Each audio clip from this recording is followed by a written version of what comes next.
Today in this video, I'm going to give you a tip that when you're repairing one of your sprinkler heads, it's something you need to look at, something you need to do, and just kind of really the right way to do it. Let me show you something. So we had a broke sprinkler head there, and you can see I've got a new one already put in. But let me show you, one of the tip I want to give you today is when you're repairing this head, something you want to do is when you put the dirt, see I've got the dirt right here, I've got the grass over here, which is good to do. But when you're putting this dirt back in, make sure this head doesn't push so you can see all the way against that concrete like that. And the reason is because of this. This head was in there, and you see this broke right here. What happens is when you push these heads all the way against the concrete like that, and a guy uses an edger, comes down and just goes zoom right through the sprinkler head, and this happens a lot. And so when you're repairing it, make sure this doesn't get pushed back over in the exact same spot, because the same thing's going to happen.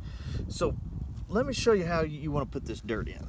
So when you're backfilling, you want to put some dirt in back behind this head and pack it in to where that head is straight up and down, but it's also it's good and solid away from, and see I've still only got 2 fingers in between there, away from this edge of the sidewalk. That way the edging guy doesn't edge right through the head and break it.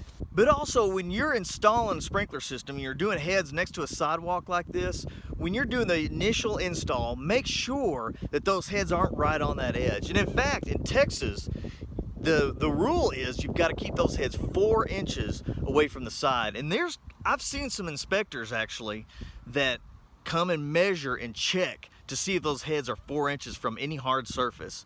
There's some guys that are really particular about that, but it's for good reason, because what happens is a mowing guy, he goes and edges right next to that sidewalk and it breaks that head. Now you're wasting a lot of water because the head's broken, it's running down the street. We don't want to do that, because you've got a dry spot right here in the landscaping, which looks bad in the grass, but then also you're wasting water, and we don't want to waste any water. So make sure those heads are away from that sidewalk when you're installing, but also when you come back and do the repair. Don't repair it and put it right back to the exact same spot. Do what you can to get it moved over a little bit. Kelly Staggs here, American Irrigator, trying to make you a better irrigator. From a licensed irrigator to a licensed irrigator, and homeowners alike. Consider subscribing and hitting that bell, that way you don't miss any tips.